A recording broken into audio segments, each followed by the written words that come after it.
Welcome, friends. This is Brian Hudson. Welcome to another edition of Conversations in Focus here on the Vision Stream Network. It's always a joy to come to you and bring people to you who are doing great work in our community, doing great work with helping people and making a difference in their world. And I'm talking today to a young man all the way from New Jersey, a young man named Darian Pleasant. It's good to be here. Great, glad to have you. Now, we got a lot of history. Well, I've got more than he had. I'm older than he is. But I've known Darian most of his life, and his parents are friends of mine. So we go back a long way with his parents. But this young man has a story to tell, and he's coming to his own in terms of God's purpose and his path in life. Well, in fact, you tell us, Darian, what you've done. So in school, I was a collegiate athlete. I was on the cheer team. The cheer team at Oklahoma State University was a nationally ranked cheer team.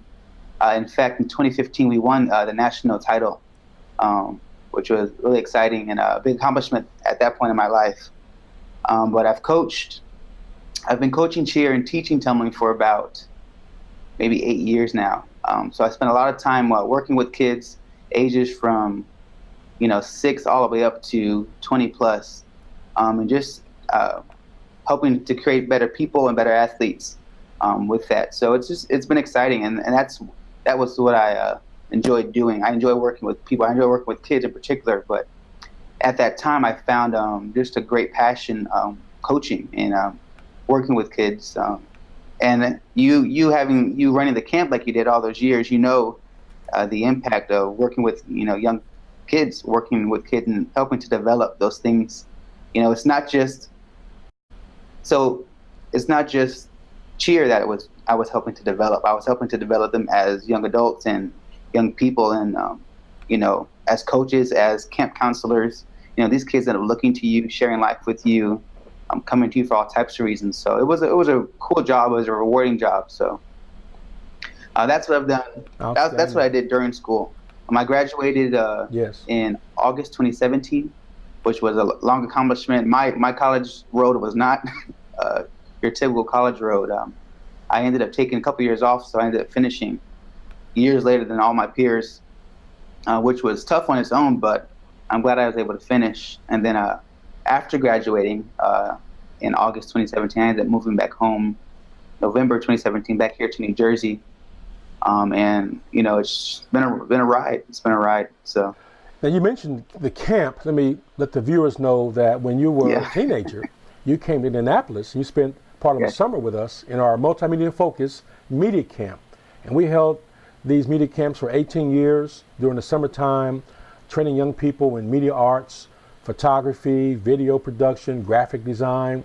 And so you came in from New Jersey and just got right in and did a great job. So how was your experience with media camp way back then? I want to say, honestly, I think I was hesitant about coming because I'm pretty sure that camp was the only camp I ever really attended, growing up. Okay. And I'm pretty sure my parents sent me to get me out of the house.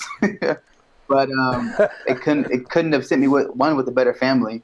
But I enjoyed myself. I enjoyed myself. I learned a lot. I was thinking about even some of the terminology you're using prior to the interview. I was really thinking about, I first heard this terminology at the camp, learning about different types of shots and all those types of things. So definitely has, I remember those moments and that information I gathered there. So I'm glad to hear that. Well, in fact, now as an author, you're really using some of those skills, right? And helping design your book and think about marketing. So you're using those skills even to this day. I've also learned how to ask for help over the years.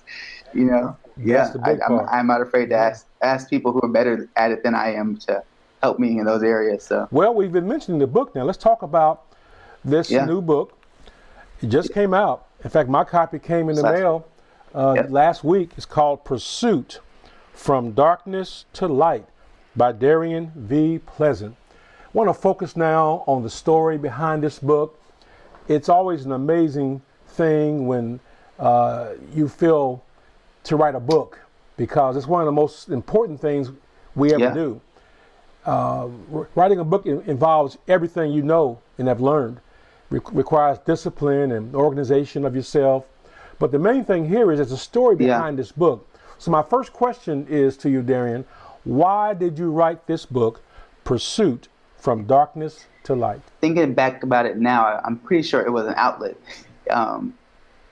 You know, after graduating, you know, and I do share this story in the book. It's this, we think that, okay, we're going to go apply for jobs, we're going to get a job, make money, and, you know, move on with life. But for me, it was not that easy. And I shouldn't have ever thought it would be that easy, because, you know, my life up until this point has been a journey. But after applying for different jobs and not getting many opportunities and callbacks, you know, I just kind of fell into a slump of like, well, what am I doing with my life? And I just became more and more depressed about the feeling of it not going anywhere for me. You know, you often see your friends getting jobs, you often see them kind of moving on in different areas. And I knew that, you know, college is over now. So it's like, now it's time to, you know, what they say, make something of yourself. So I just became very depressed. I felt like it was not working out for me. I felt like nothing I was doing was working. And yeah, so I fell into this really just deep depression. And I ended up not going to church anymore. I ended up, you know, kind of spending a lot of time by myself.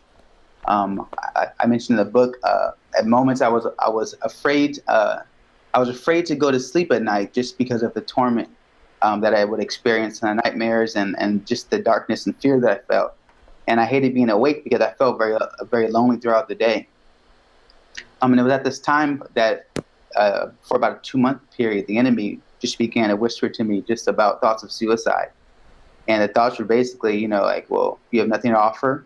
You know, you haven't helped anyone. You're not helping anyone. Nothing's going on. Nothing's going right for you. Nothing is working for you.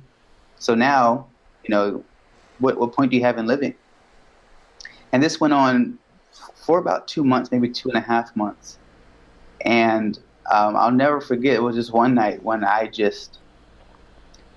don't know what came over, but I felt like I mustered up enough courage, and I just cried out to God, and I said, Lord, please rescue me. You have to rescue me. And sure enough, he answered. And it was probably the very next day when that fog slowly began to lift.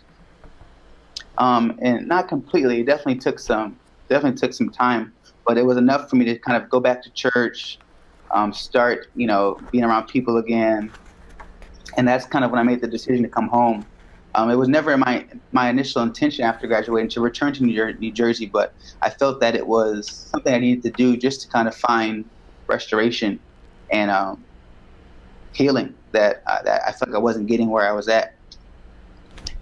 So I came back in November. I remember kind of even still after moving back, I felt this very heavy, uneasy feeling. All day long I felt it. It didn't matter no matter what I was doing, no matter where I was, it just was kind of on me.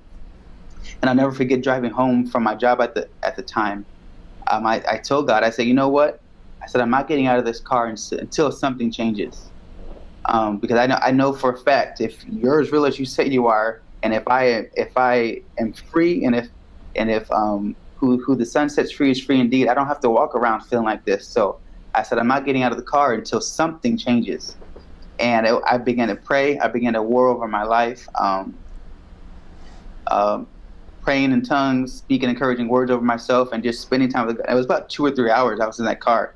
I was even outside of my house for a majority of it. And I remember when it kind of came to a close, you know, I was like, okay, I feel different.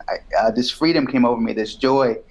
And it was like this feeling of, you know what? Okay, now I can move forward and start doing things different.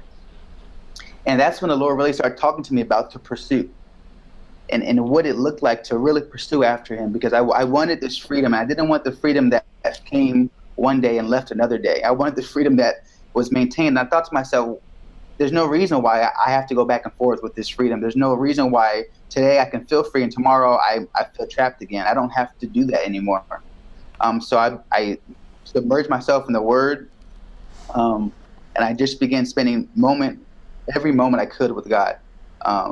Before work, after work, you know, I would talk to him during work. And it was at that time in December of last year, he said to me, he goes, I want you to start writing again. And I was like, okay. So this book is really a collection of my moments with Jesus. That's what it is, truthfully. I always tell people, we often tell others that we have moments with God, but we never really talk about in detail what these moments look like. So I put it into the book. I started writing these poems. Some of it is what God said to me at those moments. Some of it is what I was saying to him. Some of it was just what I was feeling at the time. And I put it out there. I wanted this book to be raw. I wanted it to be exposed. I wanted it to be vulnerable, and I wanted it to be short. I didn't want to add anything extra to it that could distract you. I just wanted you to see this exchange between me and Jesus. And I wanted to point out the need for the exchange, the need for the daily communion. And that's what saved my life. That is what saved my life. That is what made what seemed like hell on earth to go from an amazing year for me. One of the best years I've ever experienced in my life. A year of growth, a year of healing, a year of restoration, a year of God speaking and me running after without thinking twice. You mentioned all that goes into writing a book. It's not easy. It wasn't easy. And this was a self-published. I didn't go through anybody else. So this was really me having to, commit and be diligent and really go after and believe that this was a good decision and believe that Lord told me to do it. So it was about almost a complete year from when I heard the word to write to when it, finally was released. So as you say, it's a concise book. It's a very powerful in terms of the writing style. There's prose, there's poetry. It's pretty amazing. Now, did you write some of this during your time of challenge, or did it all come after you came through the challenge? The first poem that's in there was written kind of like that same week of my moment in the car with God. It was probably written right around that same time. And it was after I felt the freedom and the joy. But I was like, man, I want to portray this in words of what this felt like, that the heaviness and the darkness and the ugliness and the fear. I wanted to really portray what I was feeling at that time. And then after that one is when I started writing during I guess you would call it the healing process, the transforming of my mind and my heart and everything else, this rearranging, at that time period. Good. If you wouldn't mind, would you read for us one of the days? Yeah, reflection? Sure will. This one is January 13th, 2018. It's page 12. And it says, "This has been the longest journey. I have always chosen the road less traveled. With every tough decision, every labored breath, every sleepless night, you were there with open arms, love-filled eyes, and grace-filled hands. How beautiful you are. I have run on my own, but it doesn't compare to running by your side." And again, we're talking to Darian Pleasant. If you just tuned in, he has written a book entitled Pursuit, From Darkness to Light. And it chronicles his walk from darkness to light as a believer who fell into a place of despair, and Christ lifted him up out of that. And he's sharing this in the book. And I believe it's important that you would get this book and read it and share it. All of us face seasons of challenge. And this kind of a resource here will help you in your pursuit from darkness to light. So how can we get the book? You can get it on my website. It's DarianVPleasant.com. It's there. Okay, and that's on the screen below us you here. can get it there. It is also on Amazon. Find it on Amazon. Great. So, those are the two ways that it's available right now. Excellent. Let's talk about another issue that is very important. That is the issue of mental distress, mental illness. We all come under attack sometime. It isn't always satanic. Sometimes it's circumstantial. Sometimes it's organic. But talk about how we can help people get around the blind spots of understanding what they're going through and how to get help. I think at the time, a blind spot for me at the time was, you almost don't want to believe that you're suffering. You don't want to believe that you're going through a hard time. You don't want to believe that you're feeling this way. I know for me, one of the things that really prevented me from talking to anyone was I didn't want to talk. I didn't want to tell anyone about it. Not that I felt like I was going to be judged, but it's like, I was always seen as Darian, the believer. I usually have wisdom for others. And now I will be the one going to someone saying, hey, like, I need help right now. So it was just it's feeling. And also it's shame. It was almost, not only did I hate what was going on in my life, the feeling of not having anything, the feeling of not going anywhere, but I also hated the fact that I was feeling this way. I was almost like in disbelief, like, not me, like, I can't feel this way. I'm not going to tell anyone that I'm feeling this way. So it's like, I feel like shame does play a part in, sometimes it's embarrassment. Sometimes you feel like people won't receive it well, or, sometimes people think it's something you can kind of just walk out of on your own. And we do face issues where it's like, okay, we just need to, in that moment, think a little bit differently, think positive. But sometimes it's more serious than that. Sometimes it is just this deep darkness that, we can't dig out of on our own. And it's not as easy as just changing your mood in the moment. It's rooted way differently. Sometimes it is circumstances, For me at the time, I think that one season was coming to an end for me. And we mentioned the whole cheer thing, and coaching. That is something I identified with. At that time in my life, that was who I was. So I feel like with that coming to an end, being a college student, being a coach, being an athlete, with that coming to an end, now it's really time to find the new thing.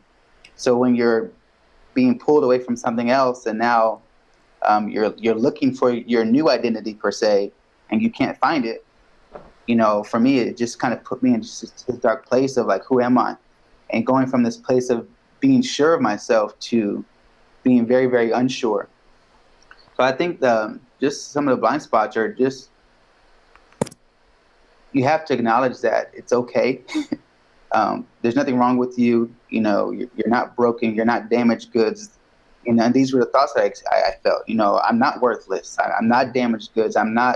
There's nothing wrong with me because I feel this way. But you also do have to understand that it's important to talk to someone. I say in the book, I said, find someone you trust. Find someone who loves Jesus just as much as you do, who has godly wisdom that you can go and talk to and go and vent to. And that can give you good, positive, sound advice. There's also lots of national suicide hotlines. If you're experiencing those feelings, those hotlines aren't just for suicide. You can call to talk to people about any of the issues that are making you feel this way. So that's why I believe what you've written in this book is so important. And our talk here is important because I believe just because of this interview, somebody will take courage and will reach out and get some help. Because that's one thing, we come into the sense of pride when you've been known to be a certain way and a rock of Gibraltar kind of person. But all of us go through things, but to hide it and to conceal it in a sense with shame keeps us from being helped and growing. And then worse yet is somebody else who would benefit from our testimony doesn't get the benefit of knowing I went through that and God brought me out. And if we're talking about the more spiritual side of things, it was designed to separate me further from God. It caused me to not go to church anymore where I was hearing the word. It caused me to distance myself from good friends. It was designed to separate me. And the further you are away from God, the more the enemy is going to keep whispering, the more you're going to be susceptible to those whispers. So that's what it was rooted in. It was designed to kind of steal everything from me, everything that was a possibility for me, everything that I'm capable of doing, everything that I carry. It was designed to mute me. And if I didn't find the courage to call out for God's help, who knows what would have happened. But I even say in my book, even in the midst of hearing the lies from the enemy, God was still speaking. And I believe that it was his urge and his unction in me to cry out, at that moment. But I didn't share all this to make anyone feel bad. I didn't share any of this for someone to feel like, man, like I should have been a better friend at that moment. It was my choice to separate myself. It was my choice in that time to seclude myself. But what I'm hoping is that I think the reason why God wanted me to be so vocal with this and so vulnerable was, like you said, to show that, believe it or not, we go through moments like this, and it's okay. And God's still present, and he's still fighting for us, and he's still calling our name. And then I think one of the most impactful things I realized during this year of, writing the book and freedom is that God never sees us differently. At the time it was like, man, I'm a failure. I'm not doing anything. But the Lord still saw me as a son. He still saw me as someone full of courage, someone that's powerful, someone that can change lives. He still saw me that way. And I recently wrote a letter to a pastor that I like. And I remember in the letter I just put, a part of me feels like, man, I walked through such a tough time, but it had to shatter all of my prior beliefs and this image that I thought God was, and this image that I thought Jesus was, so I could have a fresh perspective of the love that he has for me and the way that he truly sees me. Because once his love came and really rescued me, and I really felt that love, it changed my view of everything. And it changed how I interact with others. It changed how I love others, So, as tough as it was, man, I'm thankful that I walked through it. I'm thankful that God walked me through it. I'm thankful that it had to be something I relied on him for. I couldn't do it on my own. Let me ask you this. When you came to the point where the Lord broke through and you began to sense his presence and respond to him, what do you think happened? Was it God's time, or did you make the decision? What was it that brought you to the point of recognizing the need of return to God? I think it was a decision I made. Like I had mentioned, it had been going on for probably about 2 months, and I think I got to the point where I was like, enough is enough. Because even in the midst of me feeling that way, I mean, I knew God was real. I knew, I can't discount all that's happened in my life because of how I was raised and who raised me. And I grew up in church. I know God is right. I know he's powerful. I know he's a miracle worker. I know that he loves me. But whatever was going on there was enough light for me to be like, enough is enough. Like this has to change. I can't continue this way. So that's when I began to call out. What's interesting, Darian, I wasn't raised in church like you were. I came to Christ when I was 21 years old. And so my background is heathen, okay? But for kids who have been raised in church, there's that challenge where you're living off the faith of your parents and the faith of the experiences around you. But you must discover your own faith. Very true. I mean, you always had it, but your experience in faith was more living through your parents and others around you.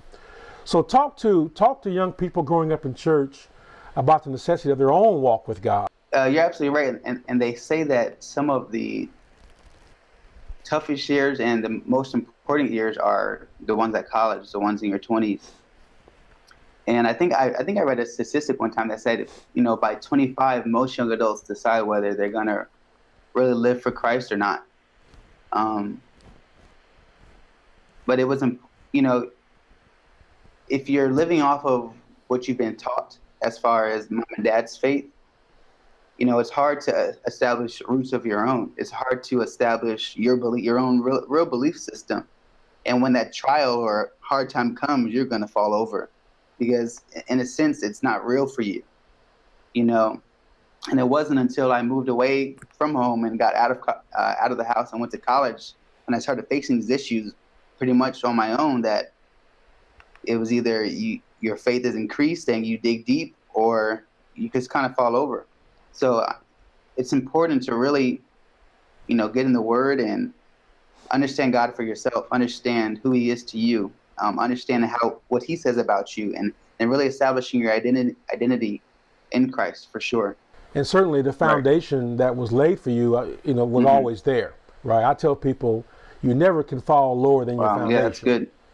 So thank God for a firm foundation in your life. And you cannot fall lower than that. Thank God for that. Now let's talk about the book again, because the writing style is remarkable. Let me ask you, were you always into poetry? Did you write this way? Or? It was either my junior or senior year in high school. And I had a teacher at the time who, just the way she taught, really exposed my love for writing and my love for poetry, really. And at the time, I did have a journal, and I wrote often. But it just began one of those things that I kind of stopped doing over time and just kind of fell away from. And it was interesting that maybe a month or so after the Lord spoke to me last year about writing, I came across an old journal of mine that I'd written in high school of just different poems and things I had kept. And it really just kind of reminded me that, man, I used to love doing this. But it was a challenge to start up again. I enjoyed it. I enjoyed writing, but you have to kind of get past those thoughts like, man, well, can I still write? Or, will it be the same? Will it still be genuine? And then you're also thinking like, man, when this becomes a book, people are really going to be reading these intimate moments with God. So, but yeah, I've always loved writing. It's been something I've been good at for years now. English has always been a favorite subject of mine. So. Well, it shows, brother. Thank you. I appreciate it. I'm a writer. I publish Yeah, books. I'm aware. I don't publish some books. I was nervous sending it to you. I was nervous. I was like, he does this for sure. But this, brother, it's well written.